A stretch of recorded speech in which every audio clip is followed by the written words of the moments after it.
Assalamualaikum warahmatullahi wabarakatuh. Perkenalkan, nama saya Revialdi Arustiadi dari kelas MKB 2B dengan NIM 2203912. Di sini saya akan menjelaskan tentang bucket sort sebagai nilai untuk UTS mata kuliah algoritma dan struktur data. Kita langsung masuk saja untuk materi tentang bucket sort. Nah, yang pertama, apa sih bucket sort itu? Bucket sort ini itu sebuah atau salah satu algoritma sorting yang ada yang menggunakan konsep bucket atau keranjang nih, sesuai dengan namanya. Nah, gimana tuh maksudnya tuh kok algoritma sorting kayak bucket atau keranjang? Nah, nantinya nih data-data yang ada atau nilai-nilai angka yang ada tersebut tuh kita masukkan ke dalam si bucket atau si keranjangnya ini nanti di dalam keranjangnya itu tuh angka-angkanya tersebut tuh akan kita urutkan atau diurutkan di dalam si keranjang atau si bucket tersebut. Nah, jika si angka atau datanya itu sudah terurut, nanti itu akan dikeluarkan kembali dari si keranjang. Nah, itu yang disebut sebagai bucket sort. Nah, data yang sudah dikeluarkan tadi itu akan membentuk data yang terurut. Seperti itu. Untuk lebih jelasnya ada di slide berikutnya. Nah, ada sebuah gambar yang lebih jelasnya lah sebagai penjelasan saya tadi. Nah, di sini nih ada data-data random yang belum terurut. Nah, data-data randomnya ini kita masukkan ke dalam si bucket ini sesuai dengan rentang angka atau rentang nilainya. Di sini ada 0 sampai 5, 5 sampai 10, 10 sampai 15, dan seterusnya. Angka-angka ini kita masukkan ke sini sesuai dengan rentang nilainya. Ini 0 sampai 5, kita masukkan 1, 5 sampai 10, itu 98, dan seterusnya. Nah, data-data atau angka-angka di sini tadi belum terurut ya.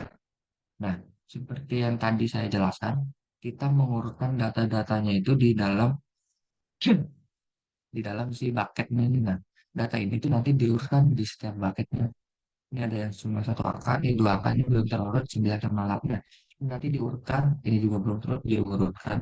Nah, hasil dari pengurutannya ini seperti ini. Ini adalah hasil data-data yang sudah terurut di dalam setiap bucket. Nah, data atau angka ini nanti dikeluarkan kembali membentuk hasil data yang sudah terurut. Ini hasil data yang sudah terurut dari si bucket ini. Mungkin seperti itu apa konsepnya dari si konsep dan cara kerja dari si bucket sortnya itu yang saya jelaskan. Next. Nah, kapan kita harus menggunakan bucket sort? Ini ada pro dan juga kontranya. Kita ke pro yang dulu. Bucket sort bagus untuk digunakan ketika rentang nilai data yang diurutkan itu tuh sudah diketahui. Maksudnya gimana? Semisal kita akan mengurutkan data nilai ujian anak SMA. Nah, nilai ujian tersebut ini kan data atau nilai datanya itu sudah diketahui ya. Berarti itu rentangnya itu kalau nggak 0 sampai 100 pasti seperti itu. Karena rentang nilai data ujian 0 sampai 100 itu sudah diketahui. Nah, ini kita bisa menggunakan bucket sort untuk mengurutkannya. Yang dimana nanti si rentang nilai ujian tersebut kita masukkan ke dalam bucket. Ke dalam bucketnya yang sudah dibuat dengan rentang-rentang nilainya, kemudian diurutkan ke dalam si bucket. Itu jika sudah terurut, kita keluarkan lagi hasil nilai ujian tersebut yang sudah terurut. Nah, kontranya ini tidak efektif jika rentang data terlalu besar atau tidak merata, karena jumlah bucket yang dibuat dapat menjadi sangat besar dan menyebabkan overhead yang besar pula. Nah, ini kita tuh semisal kita memiliki 1 juta lah, 1 juta data random. Nah, data random itu kan kita kan belum ketahui ya angka-angka yang keluar itu mau berapa. Kemudian 1 juta randomnya, 1 juta nilai datanya. Nah, itu kita harus buat otomatis tuh bucket yang banyak banget buat menampung si nilai data-data tersebut. Misal 100 atau 1000, 10.000 mungkin bucket kosong yang akan kita isi dengan rentang nilai nilai 1 juta. Nah, kemudian tuh rentang nilai yang kita masukkan di tiap bucket tuh pasti nggak rata gitu loh, karena kita memakai 1.000 data random. Bisa jadi ya ada nilai angka yang sama atau di setiap bucket tuh isi-isinya tuh nggak sama, ada yang 2, 10, 100, bahkan seperti itu. Nah, nanti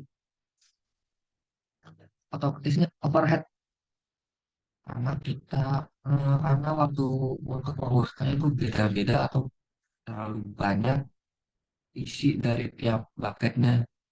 Jadi tidak cocok untuk menggunakan bucket sort ini. Kalau kita lihat dari ini ya, bucket sort ini lebih ke untuk nilai data sederhana mungkin dari pro dan kontra ini. Kita masuk ke analisis kompleksitas dari si bucket sort. Ada 3 case, ada worst, average, dan best case-nya ini. Kita masuk ke worst case-nya aja dulu lah ya. Worst case-nya itu ada ON kuadrat, itu elemen yang memiliki rentang nilai sama cenderung ditempatkan di satu bucket, yang menyebabkan beberapa bucket memiliki lebih banyak elemen daripada bucket lainnya. Ini seperti yang sudah saya jelaskan di concern dari si kapan kita menggunakan bucket sort, dan nah ini juga dijelaskan di gambar ini tuh. Nah, elemen yang memiliki nilai sama cenderung ditempatkan di satu bucket yang menyebabkan beberapa bucket memiliki nilai yang lebih banyak daripada elemen bucket lainnya. Nah, ini kan nggak sama di setiap bucketnya ya. Ada yang 3 dan juga yang ada 2. Otomatis waktu untuk memutuskan di tiap bucketnya itu akan berbeda, yang menyebabkan waktu dari running time si bucket ini akan menjadi lebih lama sesuai datanya. Kalau data yang lebih banyak, otomatis kita rentang bucketnya itu beda-beda. Jadi waktu untuk melakukan bucket sort itu lebih lama. Jadinya kita masukkan ke worst case nih. Kemudian di average case OM. Nah, ini tuh berlaku jika jumlah kuadrat dari ukuran-ukuran bucketnya itu masih linear dengan jumlah total elemen dalam array. Nah, maksudnya gimana tuh kita? Jika jumlah kuadrat dari ukuran-ukuran bucketnya itu dikuadratkan, nah itu tuh masih linear dengan jumlah elemen dalam array itu, maka untuk waktu mengurutannya itu tidak berlaku dengan jumlah data datanya. Maka ini akan menjadi ON. Kemudian base case-nya itu ON plus KN itu adalah nilai elemen di si array-nya tersebut, dan K itu adalah jumlah bucket yang akan kita buat nantinya. Elemen dalam array secara merata didistribusikan dalam bucket dan hampir sama banyak elemen dalam setiap bucket. Maka kompleksitas waktu bucket sort menjadi lebih baik. Jika kita mengacu pada gambar ini nih, jika si bucket-bucketnya ini nilainya itu sama, kalau cuma ada yang 1, 3, 2, misalkan ini 2 semua, waktu kompleksitas untuk bucket sortnya menjadi lebih baik karena tiap rentang waktunya itu pasti sama dari si ini, bucket ini, karena nilainya pun di dalam bucket itu sama 2 seperti itu, maka itu adalah best case dari si kompleksitas bucket sort ini. Nextnya kita masuk ke implementasi. Nah, implementasi bucket sort yang saya taruh di sini ada 3 nilai ujian. Tadi kan kita sudah sudah kita definisikan kayak gimana. Sebenarnya IPK ini tuh sama kayak nilai ujian. Rentang nilai IPK ini kan 0 sampai 4. karena tanggalnya itu sudah diketahui, kita tinggal buat aja nih bucket-bucketnya untuk masukin nilai si IPK-nya itu di rentang bucket yang sama. Misal tentang bucket 0, 1, 1 sampai 1,5, 1,52 dan seterusnya itu kita masukin nilai-nilai IPK dari mahasiswa. Kemudian kita urutkan dan menjadi nilai hasil IPK tiap mahasiswa yang sudah terurut. Nah, yang beda aplikasi pemrosesan data. Nah, maksudnya gimana? Maksudnya tuh kita kalau di perusahaan kan kita menggunakan data-data yang cukup banyak untuk si kliennya. Misal si klien tuh ada data-data si klien ini tuh bisa kita urutkan berdasarkan kategorinya menggunakan bucket search. Misal kategori data klien masukin ke bucket satu, kategori data dua klien masuk ke bucket dua dan seterusnya. Kemudian kita urutkan berdasarkan kategorinya. Nah, kategori data klien satu itu di bucket satu kita urutkan dan jadi gitu kita sudah diurutkan keluar masuk ke hasil urut si data klien yang sudah diurutkan di tiap kategori. Nah, untuk eh, materi-materinya itu sudah selesai. Selanjutnya mungkin kita akan masuk ke live coding dari bucket sort ini tuh nanti kayak gimana ya? Kita akan menggunakan data-data sederhana untuk codingannya dan juga kita akan membandingkan running time-nya tuh dengan si selection sort karena saya memilih selection sort daripada insertion sort.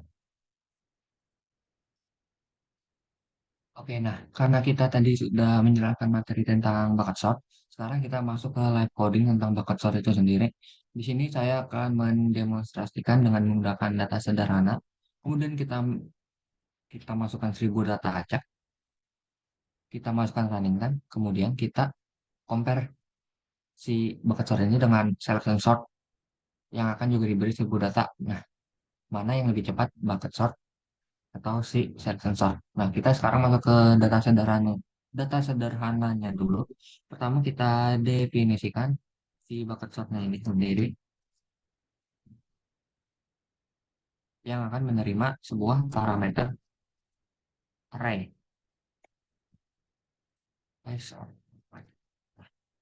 Kemudian kita cari si nilai minimum dan nilai maksimum dari si arraynya tersebut. Kita kemudian mencari nilai minimum dan maksimum. Gimana mencarinya kita cari dengan max value untuk mencari nilai maksimumnya max.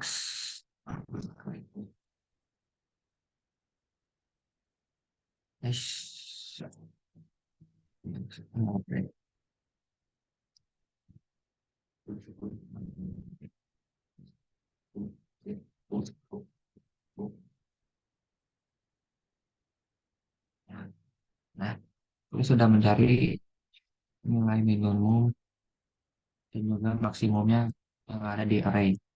Kemudian kita buat nih list bucket kosongnya yang nantinya bukan yang sebanyak range nilai minimum dan maksimum.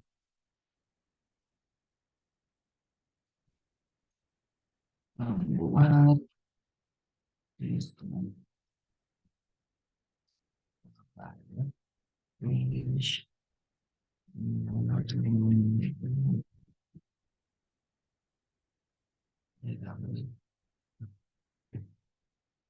kita bikin dulu bucket range-nya.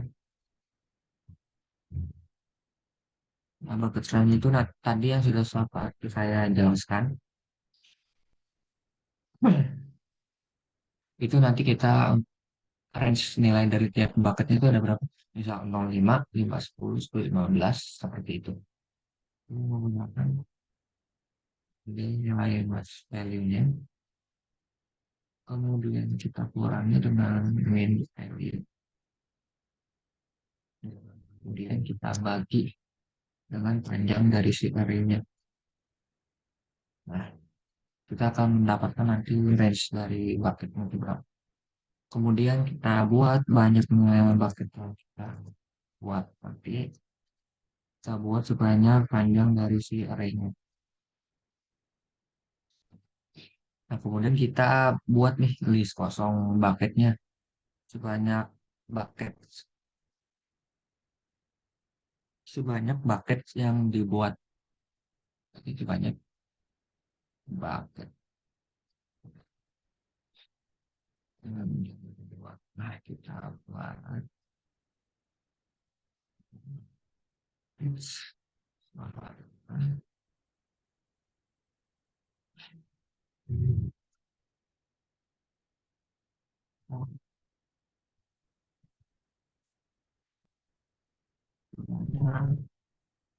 si bucket. Nah,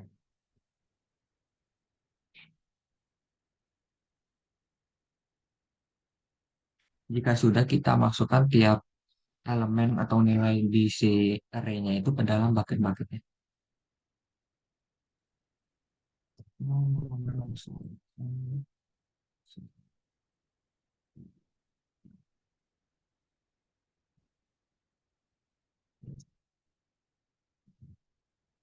Kita melakukan kita kasih pengulangan dengan karya bagi dengan range panjang si array-nya.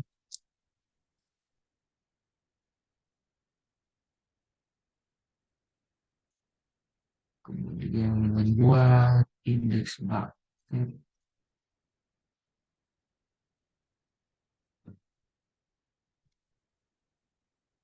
Nah, ini tuh kita menentukan indeks bucketnya itu yang sesuai untuk setiap elemen di array-nya. Bucket array variabel variabel itu terus dengan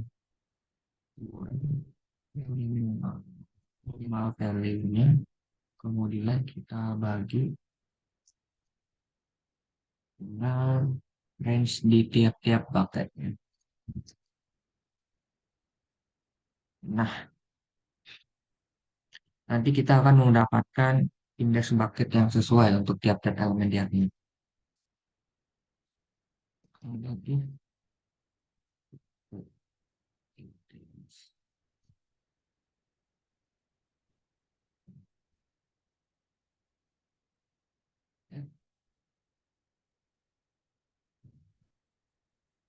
di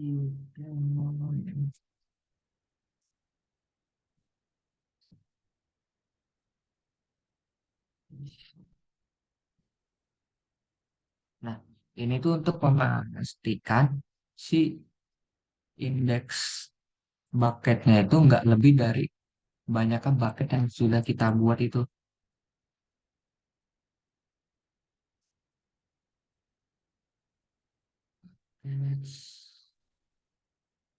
Ini kita membuat kita masukkan tiap elemen array-nya itu ke dalam bucket yang sesuai.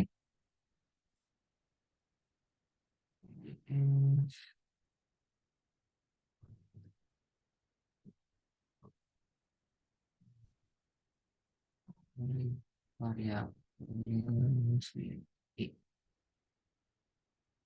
Nah, kita masukin tuh tiap elemen-elemen dari si array itu ke dalam bucket yang sesuai menggunakan kode ini. Nah, fungsi dari append ini itu untuk menambahkannya. Jadi si array-nya ini kita masukkan ke indeks si bucketnya itu yang sesuai. Kemudian kita urutkan. Kita mengurutkan setiap bucket. Terus mengurutkan dia. bucket. Nah, terus digabungkan, ya, menggabungkan hasilnya.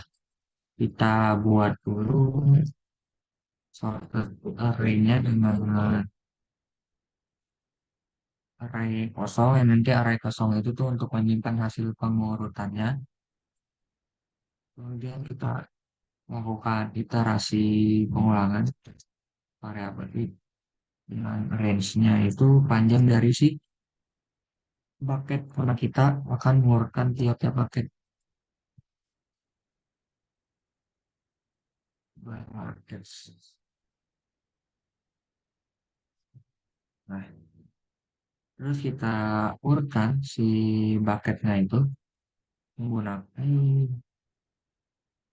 si bucketnya itu menggunakan metode sort. Sort. Nah, ini kita urutkan si bucketnya itu menggunakan metode sort. Kemudian kita gabungkan hasil atau menggabungkan di tiap-tiap bucket yang udah diurutan nanti kita pakai sort. Oke, ini karena kita sudah buat.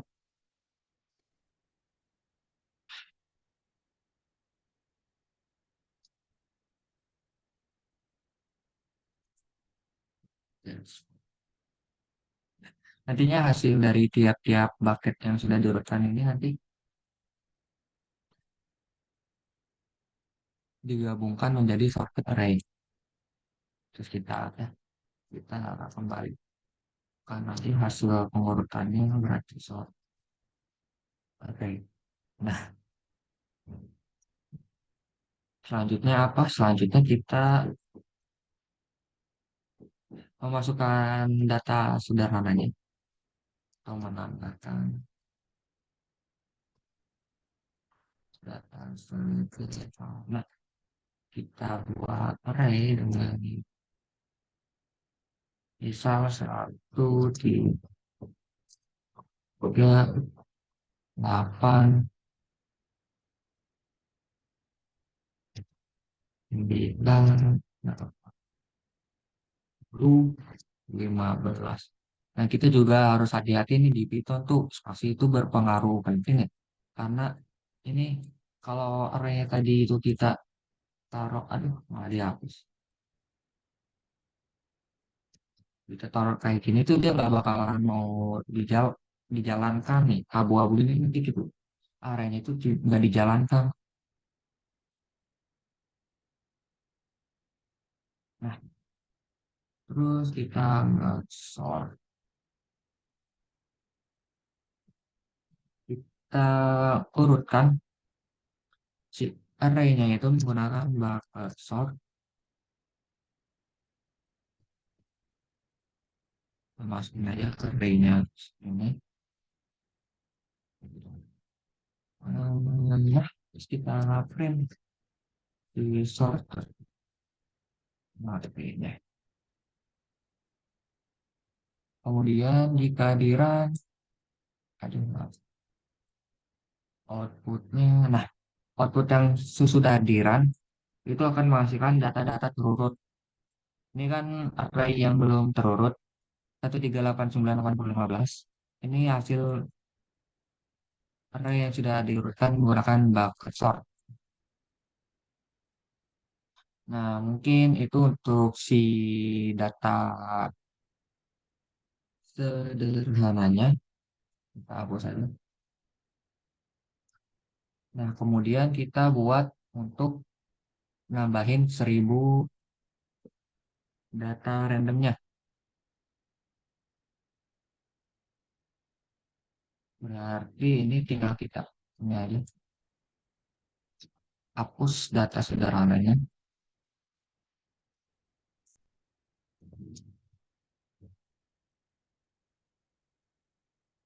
Kita buat array-nya itu kosong. Yang nanti kita buat isi ke data random.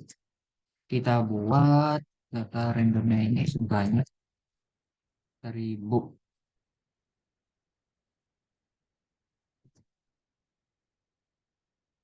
Lalu kita tambahkan ke dalam si array ini dengan Advent.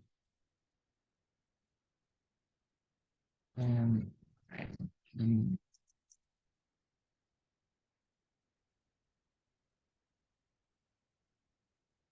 Data random yang kita mau masukkan nanti kita kasih range angkanya tuh 0 sampai 1.000. Nah, nanti hasil data randomnya itu yang keluar tuh ya angka dari angka 0 sampai 1.000, nggak bakal ada keluar data kayak 0,000 tuh nggak ada.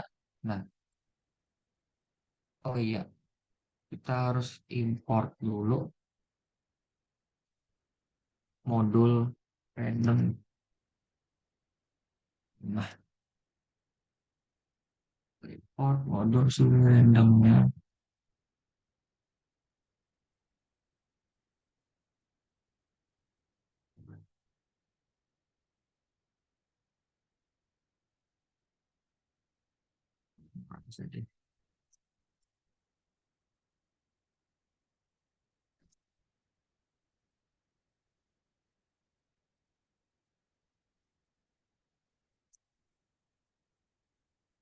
Lalu kita sudah buat data si randomnya ini, kita urutin aja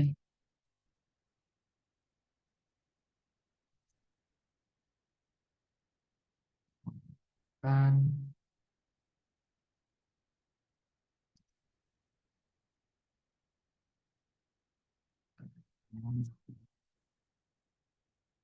Ya, enam.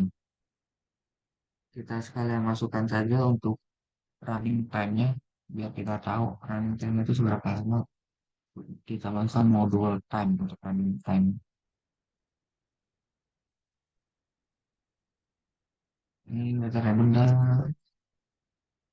waktu exact tidak itu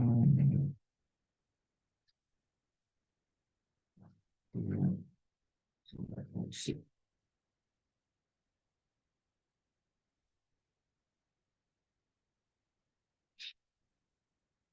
Kita pakai start time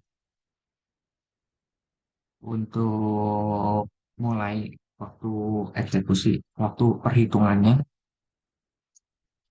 Time dot time. Nah, kemudian kita urutkan tadi si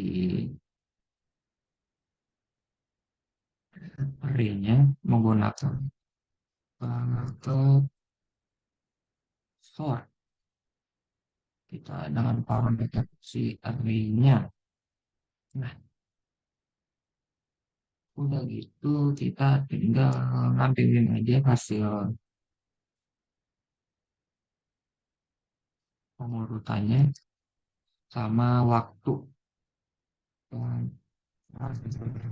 time-nya. Kita print si sort array-nya.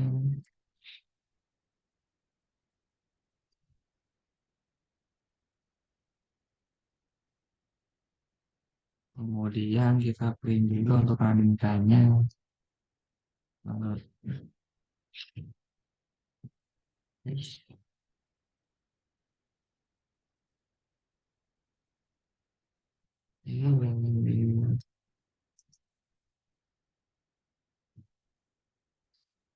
Backslash time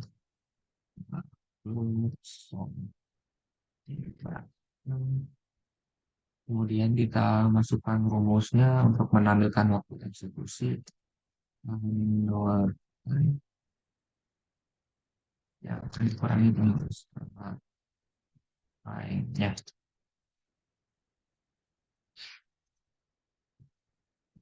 6 detik. Hmm, itu masih random. Mana ini? Oh, salah. Random default. Nah, kita jalankan saja. Bentar. Hmm,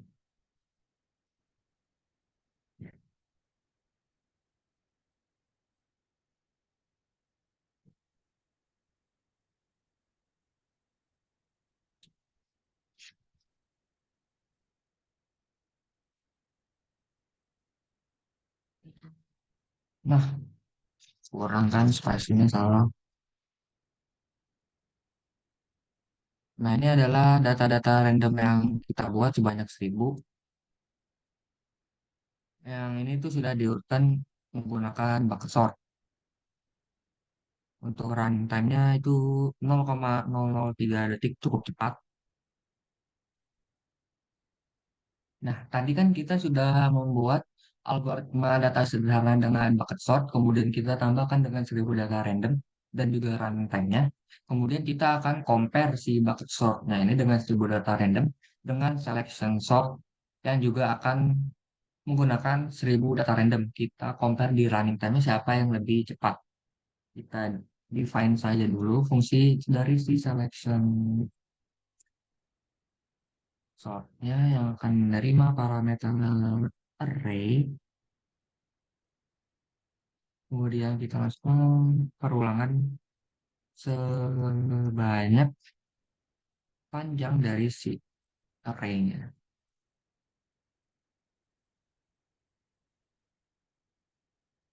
Kemudian kita harus menyimpan si indeks dari bilangan terkecilnya itu ke array yang diinisialisasi.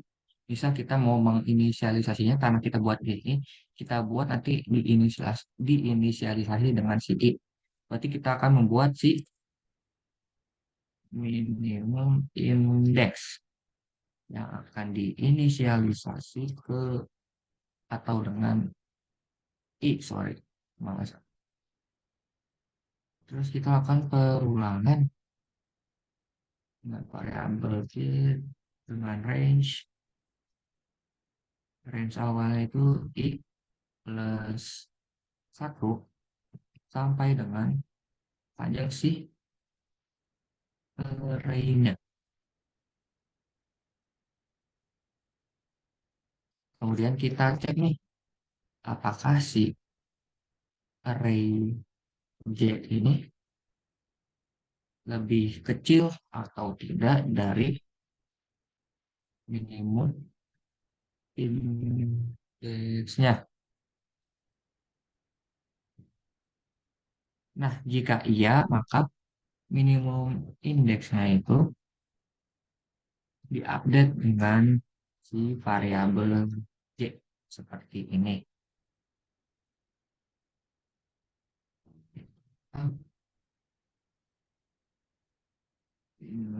Kemudian kita tukar bilangannya di indeks I sama di min indeks. Kita buat algoritmanya tadi bilangan sendiri indeks I dan indeks minimumnya.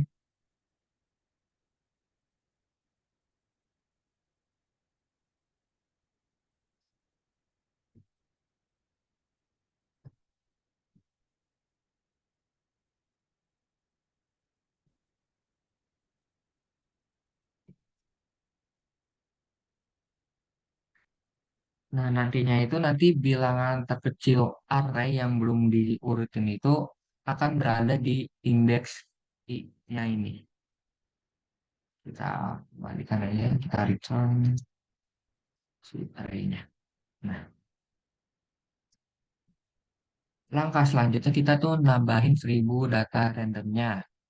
Kita pakai buat, kita pakai saja data random yang sudah ada, yang sudah kita buat tadi. Nah, terus kita masukkan part-time untuk menghitung waktunya sama kayak tadi. Kan. Terus kita urutkan si selection sortnya itu. Selection sort array karena dia menerima, bukan karena, sorry, karena dia akan mengurutkan apa yang ada di si array ini. Kita Tim saya sih selection sortnya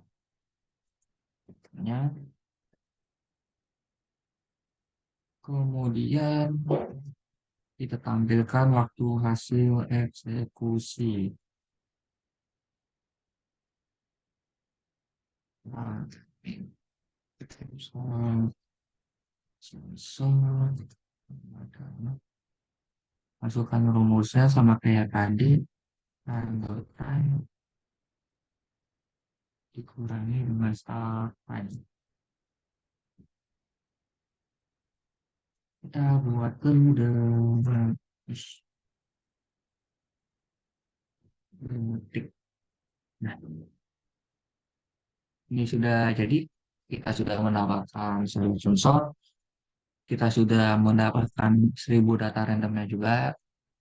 Kita juga sudah mendapatkan running time-nya tersebut untuk kita compare nanti dengan si bucket sort. Kita run saja. Nah, kita source, sensor.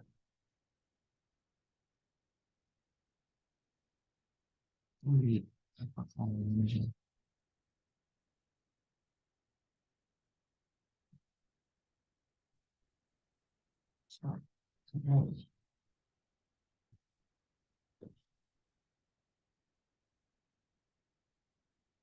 Nah, maaf, tadi ada sedikit kesalahan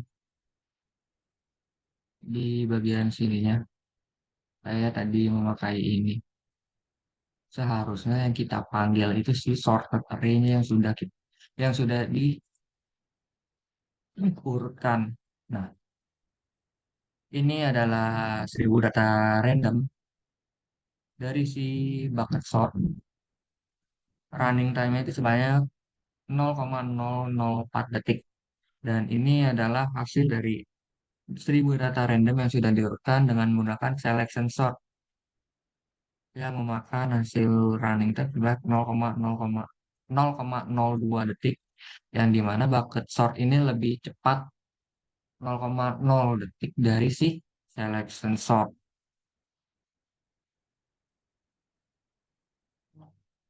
Mungkin segini saja yang bisa saya sampaikan mengenai materi dari bucket sort dan juga implementasinya dalam live coding. Sekian dari saya. Mohon maaf apabila ada kesalahan-kesalahan seperti tadi. Wassalamualaikum warahmatullahi wabarakatuh.